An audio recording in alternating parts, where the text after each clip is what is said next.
శ్రోతలకు నమస్కారం. కథాపుస్తకంకి స్వాగతం. ఈరోజు మనం శ్రీమతి హోతా పద్మినీదేవి గారు రాసిన పుట్టింటి ఆశ అనే కథను విందాం. ఈ కథ 15 డిసెంబర్ 2004న శ్రీదత్త సకుటుంబ సచిత్ర వారపత్రికలో ప్రచురితమైన కథ. ఇది ఒక ఇంటి ఆడపడుచు కథ. సహజంగా ప్రతి పండక్కి, ప్రతి కార్యక్రమానికి ఇంటి ఆడపడుచు రావాలి అని అందరూ కోరుకుంటారు. కానీ కొందరిళ్లల్లో మాత్రం ఆడపిల్ల పుట్టింటికి వస్తోంది అంటే తల్లిదండ్రులతో సహా భయపడిపోయి కూతుర్ని సర్దుకోమని చెప్పలేక, ఇటు కొడుకు కోడళ్లకి సంజాయిషీ ఇచ్చుకోలేక యాతన పడిపోతూ ఉంటారు. అటువంటి ఆడపడుచు కథే ఇది. మరి ఆడపడుచు చివరికి తన మనసు మార్చుకుందా, పుట్టింటి వారి కష్టాల్ని అర్థం చేసుకుందా అనే విషయాన్ని ఈ కథలో చివరి వరకు విని తెలుసుకోండి. ఇక కథలోకి వెళ్దాం. ఎర్రబడిన ముఖంతో సుడిగాలిలా లోపలికి వచ్చిన సుగుణని చూసి చంద్రం ఆశ్చర్యంగా అడిగాడు, ఏమైంది సుగుణ అని. ఆ మాటకి రోషంతో ముక్కుపుటాలు అదురుతుండంగా అంది సుగుణ. అసలు ఏమనుకుంటోంది మీ వదిన? తను బిర్లా కూతురునేనా? ఆవిడ పుట్టింటివారు ధనవంతులు అయితే అయ్యుండొచ్చు. సంక్రాంతి పండుక్కి ఆవిడని పిలిచిన వాళ్ళు గద్వాల్ చీర పెట్టుండొచ్చు. అంత మాత్రం చేత నన్ను అవమానించే హక్కు ఆవిడికేముంది అంది. ఇంతకీ ఏమంటోంది మా వదిన అడిగాడు చంద్రం. ఏదైనా అంటుంది. పుట్టింటి దన్ను చూసుకునేగా ఆవిడికి ఆ మిడిసిపాటు. నా పుట్టింటి వాళ్ళు మధ్యతరగతి కుటుంబీకులనేగా చులకనా? సుగుణ కళ్లల్లో నీళ్లురాయి. షు, ఏమిటది చిన్నపిల్లలా? ఆమె స్వభావం తెలిసి కూడాను అన్న చంద్రం మాటలకి స్వభావం, అవునవును, తేలికుండి స్వభావం కదూ. నేను కాపురానికొచ్చింది మొదలు పిల్లి మీద ఎలక మీద పెట్టి నన్ను ఏదో ఒకటి అంటూనే ఉంటుంది. ఇవాళ మొహం మీదే అనేసింది గాద్గదికమైన స్వరంతో అంది సుగుణ. అసలు ఏం జరిగిందో అని అతను అడగకముందే చెప్పుకొచ్చింది. ఏమండి, నేను కట్టుకున్న చీర బావుందని మెచ్చుకుంటూనే ఖరీదు అడిగి 300 అని నేను చెప్పగానే మీ వాళ్ళు ఇంతకంటే ఏం పెడతారులే అంది అంటూ కళ్లలో నీళ్లూరుతూ చెప్పింది. చంద్రానికి వదిన మనస్తత్వం బాగా తెలుసు. పుట్టింటి నుంచి ఆస్తి తెచ్చిందనే అహం ఆమె అణువణువునా నిండి ఉంది. అలాంటి వదిన తన భార్యని హేళన చేసిందంటే అతను ఆశ్చర్యపోలేదు. ఆమెను మనసులోనే ఏవగించుకున్నాడు. అయినా మా నాన్నగారిననాలి. పెద్ద సంబంధాలు చెయ్యగానే సరికాదు. వాళ్ల స్థాయికి తగ్గట్టు ముచ్చట్లు జరపక్కర్లేదా? కనీసం మీ వాళ్ల ముందు నేను తలెత్తుకొని తిరగాలా? కాస్త ఖరీదైన చీర పెట్టచ్చుగా నాకు. ఏ పండక్కైనా నాకు 300కి మించి చీర పెట్టారా? పోనీ మీకు? ఆస్తిపరుడు, పెద్ద ఉద్యోగంలో ఉన్న అల్లుడని మీకైనా ఖరీదైన బట్టలు పెట్టారా? అదీ లేదు. ఎప్పుడూ చవక రకం బట్టలే. మీ వదిన హేళన చేసిందంటే చెయ్యదు. వాళ్ల నాన్నగారు ఆవిడికి ఖరీదైన చీరలు పెట్టడమే కాదు, బంగారు గాజులో, డైమండ్ రింగో ఏదో ఒకటి గిఫ్ట్గా ఇస్తూనే ఉంటారు అంటున్న సుగుణ స్వరంలో తోటికోడలి అదృష్టానికి ఈర్ష్య కంటే తన పుట్టింటి వాళ్లు ఘనమైన కానుకలు ఇవ్వకపోవడం వలన ఆమె ముందు తను పొందిన అవమానం తాలూకు బాధే ఎక్కువ ధ్వనించింది. మీ నాన్నగారి పరిస్థితి బట్టి అయినా నువ్వలా మాట్లాడకూడదు సుగుణ అంటూ మెత్తగా మందలించాడు చంద్రం. అయినా మనకి సంక్రాంతికి నుంచి శివరాత్రి దాకా అన్నీ పండగలే. వాళ్ల తాహతకి తగ్గట్టు మనకి మర్యాదలు చేస్తూనే ఉన్నారు. మా వదిన హేళన చేసిందని, ఇరుగు పొరుగు వాళ్ల మధ్య గొప్ప కోసమో వాళ్ల నుంచి ఖరీదైన కానుకలని మనం ఆశించటం తప్పు కదూ అన్నాడు. మరో సమయంలో అయితే భర్త మాటలకి ఎలా స్పందించేదో కాని అవమానంతో ప్రజ్వరిల్లుతున్న ఆమె మనసుని అతని మాటలు పెద్దగా కదిలించలేకపోయాయి. మొగుడు కొట్టినందుకు కాదు, తోటికోడలు దెప్పినందుకు అనే సామెతగా పుట్టింటివాళ్లు తనకి ఖరీదైన చీర పెట్టనందుకు కాదు, ఆమె తన వాళ్లు లేమిని ఎత్తి చూపించినందుకు ఆమె మనసు బాధావమానాలతో మరిగిపోతోంది. తన మాటలకి ప్రత్యుత్తరం ఇవ్వని భార్య మూడు కనిపెట్టి చంద్రం మౌనంగా ఊరుకుండిపోయాడు. సుగుణకి తోటికోడలి హేళనపూరితమైన మాటలు పదే పదే గుర్తొస్తున్నాయి. ఆమె హేళన చేసిందంటే చెయ్యదూ మరీ? తన పెళ్ళై 2 ఏళ్లు. ఈ 2 ఏళ్లల్లోనూ ఏ పండక్కి ముష్టి 300 ఖరీదు చేసే చీర తప్ప నలుగురిలో గొప్పగా చూపించుకునే చీర ఒక్కటైనా పెట్టారా? తన అత్తవారు ధనవంతులు, వాళ్ల మధ్య తను చిన్నబుచ్చుకోకూడదనే ఇంగితం ఉండద్దూ అంటూ అసహనంగా పళ్ళు కొరుక్కుంది. ఎలా ఉన్నావమ్మా సుగుణ అంటూ ఫోన్లో అన్నగారి స్వరం విని ముభావంగా ఉంది సుగుణ. బావగారు కులాసానా? ఇంట్లో ఉన్నారా అనడిగాడు అవతల అన్నయ్య. ఆయన క్యాంపుకెళ్లారు, ఏమిటి విశేషం అనడిగింది. విశేషమే అంటూ నవ్వి ఊరుకున్నాడు. మన ఇంటి రిపేర్లు పూర్తయ్యాయి. వచ్చే ఆదివారం పాలు పొంగించి సత్యనారాయణ వ్రతం చేసుకుంటున్నాం. నువ్వు బావగారు తప్పకుండా రావాలి. నాన్నగారు మిమ్మల్ని విడిగా పిలుస్తానన్నారు అన్నాడు అవతల అన్నయ్య. మన బంధువులందర్నీ పిలుస్తున్నారా అనడిగింది సుగుణ. ఎవరినీ పిలవడం లేదు. ఇంటికి స్లాబు వేసి ఫ్లోరింగ్ వేయించి చిన్న చిన్న రిపేర్లు చేస్తేనే తడిసి మోపెడైంది. బంధువుల్ని పిలిస్తే వాళ్ళకి భోజనాలు పెడితే సరిపోదు కదా. అందరికీ బట్టలు పెట్టకపోయినా ఆడవాళ్ళకి జాకెట్ గుడ్డలైనా పెట్టాలి. మిమ్మల్ని తప్ప ఎవ్వర్నీ పిలవడం లేదు అన్నాడు. నాక్కూడా జాకెట్ గుడ్డతో సరిపెట్టేస్తావేమిట్రా అంటూ వేళాకోళంగా అంది. చా, అలా ఎందుకు చేస్తాం? నీకు బావగారికి బట్టలు కొంటానన్నారు నాన్నగారు అన్నాడు. మీరు కొనద్దు. నాకు బావగారికి నచ్చిన బట్టలు ఇక్కడే కొనుక్కుంటాం. తర్వాత మీరు డబ్బులిత్తురుగానిలే అన్నది సుగుణ. సరేలే అమ్మా అన్నాడు. మీ పనుల హడావిడిలో పడి బావగారిని పిలవడం మరచిపోకండే. ఉంటాను అంటూ ఫోన్ పెట్టేసింది. తనకి గద్వాల్ చీర, భర్తకి రేమాన్స్లో మంచి బట్టలు కొనుక్కోవాలి. వాటిని తోటిగోడలికి గర్వంగా చూపించాలి అన్న మనసులోని ఆలోచనని ఆమె భర్తకి చెప్పలేదు. సత్యనారాయణ వ్రతానికి తన పుట్టింటి నుంచి ఆహ్వానం వచ్చిందని మాత్రం చెప్పింది.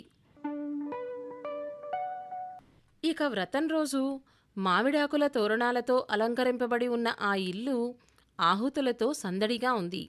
రంగనాథం శారదమ్మ దంపతులు సత్యనారాయణ స్వామి వ్రతం చేస్తున్నారు. సుగుణ వదినలిద్దరితో పాటు పేరంటాళ్లకి పసుపు కుంకుమ ఇస్తోంది. ఖరీదైన పట్టుచీర, ఒంటి నిండా నగలు ధరించి లక్ష్మీదేవిలా ఇంట్లో తిరుగుతున్న కూతురిని, భేషజం లేకుండా బావమరుదులతో కలివిడిగా మాట్లాడుతున్న అల్లుడిని చూసి వాళ్ల మనసులలో ఆనందం ఉప్పొంగింది. సుగుణ పట్టుచీరలు నగలు ధరించి నవ్వుతూ హుషారుగా తిరుగుతున్న వదినలిద్దరినీ చూస్తూ అనుకుంది. ఇంత పెద్ద ఇంటిని కేవలం గోడలు మాత్రం మిగిల్చి పైన స్లాబు, కింద ఫ్లోరింగు వేయించటానికి బాగానే ఖర్చయ్యుంటుంది. వదినెల నగలు అమ్మకుండా ఇంత ఖర్చుని ఎలా భరించారబ్బా? అన్నయ్యలిద్దరూ బాగానే సంపాదిస్తూ ఉండాలి. పుట్టింటివారి ఆర్థిక పరిస్థితి మరీ అంత దిగజారిపోలేదు అన్న నిర్ధారణకి వచ్చిందామె.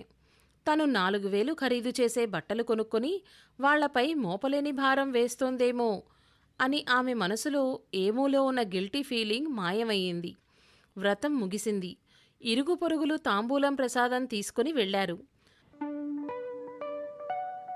బట్టలు కొనుక్కున్నారా అమ్మా సుగుణ అని తల్లి అడిగిన ప్రశ్నకి సమాధానంగా తను తెచ్చిన బట్టలతో పాటు వాటి తాలూకు బిల్లు కూడా అందించింది. ఆ బిల్లు చూసిన శారదమ్మ ముఖం క్షణం వెలవెలబోయినా మరుక్షణం సర్దుకుంది. చాలా బాగున్నాయమ్మా, నాన్నగారితో చెప్పి డబ్బిప్పిస్తాను అంది. సుగుణ తేలిగ్గా నిట్టూర్చింది. మామగారు తన చేతిలోని తాంబూలంతో పాటు ఖరీదైన బట్టల్ని చూసి నివ్వెరపోయిన చంద్రం, ఇదేమిటి మావయ్య, ఇప్పుడెందుకివన్నీ అన్నాడు వారిస్తున్నట్టు. ఏదో మా ముచ్చట, కాదనుకు బాబూ అన్నాడు రంగనాథం. అత్తగారు భార్య చేతుల్లో పెట్టిన ఖరీదైన గద్వాల్ చీరని చూసేప్పటికీ చంద్రానికి అర్థమయ్యింది ఆమె తల్లిదండ్రులని అడిగి ఖరీదైన బట్టలు కొనిపించిందని. అతను చప్పున తల తిప్పి భార్య కళ్ళల్లోకి లోతుగా చూశాడు. అతని చూపు ఆమెని నిలదీస్తున్నట్టుంది. సుగుణ చూపు మరల్చుకుంది. తర్వాత ఆమె ఒంటరిగా చిక్కినప్పుడు అడిగాడు, మీ నాన్నగారినడిగి అంత ఖరీదైన బట్టలు కొనిపించావా అని. హబ్బే, అడగలేదండి. నీకు నచ్చిన బట్టలు కొని తెచ్చుకో అని మా అన్నయ్య అన్నాడు, అందుకని అంటూ నసిగింది. మహా తెలివిగా మాట్లాడుతున్నాననుకుంటున్నావు కదూ. వాళ్ళు నీకు నచ్చినవి కొనుక్కోమంటే వేలకు వేలు ఖరీదైన బట్టలు కొనుక్కోమని అర్థమా అన్నాడు చంద్రం.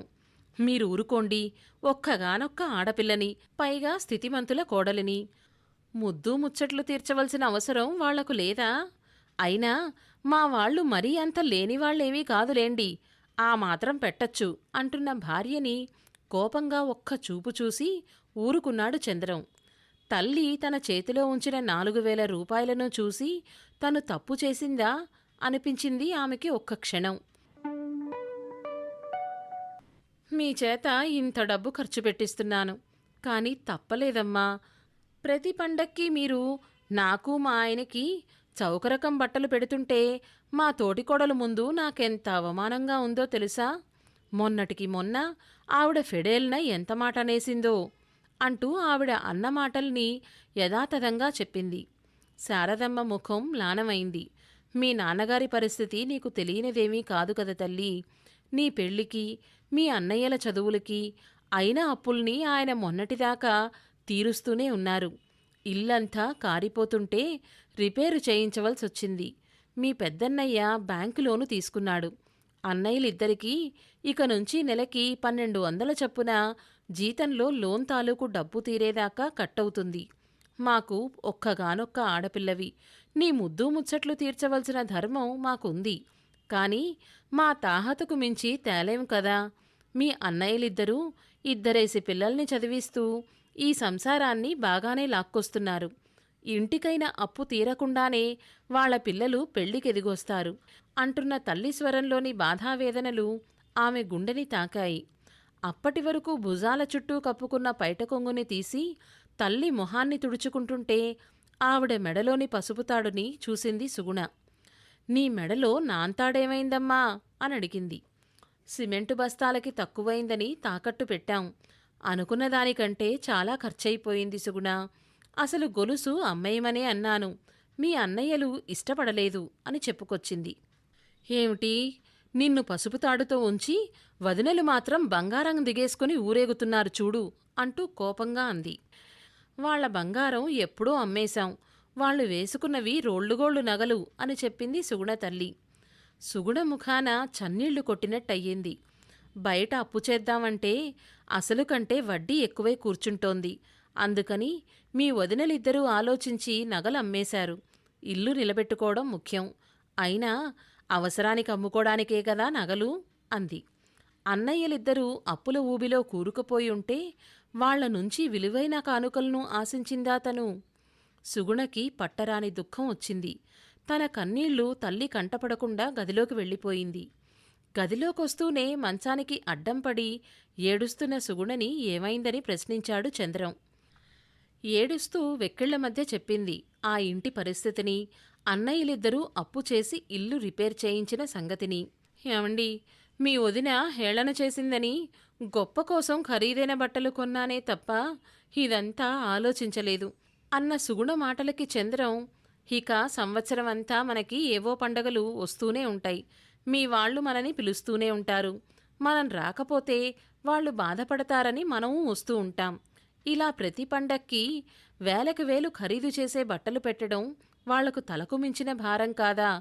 ఆడపిల్లకి పుట్టింటి ఆశ ఉండడం సహజమే. కాని అది వాళ్ళని కష్టపెట్టేలా, అప్పులపాలు చేసేలా ఉండకూడదు సుగుణ అన్నాడు. అల్లుడై ఉండి కూడా కొడుకులా తన వాళ్ల కష్టాన్ని అర్థం చేసుకున్న భర్తవేపు చూస్తున్న సుగుణ మనసులోని పశ్చాత్తాపం కళ్లల్లో వ్యక్తమైంది. ఈ డబ్బు అమ్మకి తిరిగిచ్చేస్తాను అన్నది చంద్రంతో పశ్చాత్తాపడుతూ. వద్దు వద్దు, బాధపడతారు అంటూ చంద్రం సూట్కేసు తెరిచి 10,000 రూపాయలు తీసి ఆమెకందించాడు. మీ అమ్మగారు తాకట్టు పెట్టిన గొలుసుని విడిపించుకొనొద్దాం పదా అన్నాడు చంద్రం. అమ్మ ఒప్పుకోదు అంది సుగుణ. నేనొప్పిస్తాను అని గదిలో నుంచి బయటికి నడిచాడు చంద్రం. సుగుణ తేలికపడిన మనసుతో అతన్ని అనుసరించింది. సమాప్తం. ఇదండీ కథ. చివరికి తల్లి, వదినలు బంగారం అమ్మినా కూడా ఆడపుడుచుని ఒక్క మాట అనకుండా వాళ్ళకి ఉన్నదానికంటే ఎక్కువే ఇవ్వడానికి ప్రయత్నించారు. ఈ కథలోలా కాకుండా ఇంటి ఆడపిల్లలు చెప్పకుండానే పుట్టింటి పరిస్థితిని అర్థం చేసుకుంటే ఇన్ని సమస్యలు ఉండవు కదా. మీరు కూడా ఎప్పుడైనా మీ పుట్టింటి వాళ్లతో ఇలా ప్రవర్తించారా? గొప్పల కోసం వాళ్ళకి ఉన్నవి అమ్మేసైనా మీ కోరికలు తీర్చమని అడుగుతున్నారా? ఖచ్చితంగా అడగద్దు. ఉంటే ముందు ఆడపిల్లలకి పెట్టడానికే ప్రాముఖ్యతని ఇస్తారు తల్లిదండ్రులు. అర్థం చేసుకోండి. ఈ కథ మీకు నచ్చితే లైక్ చేయండి, షేర్ చేయండి. మరిన్ని సందేశాత్మక, సామాజిక, వినోదాత్మక కథలు వినాలి అనుకుంటే కథాపుస్తకం ఛానల్ని సబ్స్క్రైబ్ చేసుకోండి. ధన్యవాదాలు.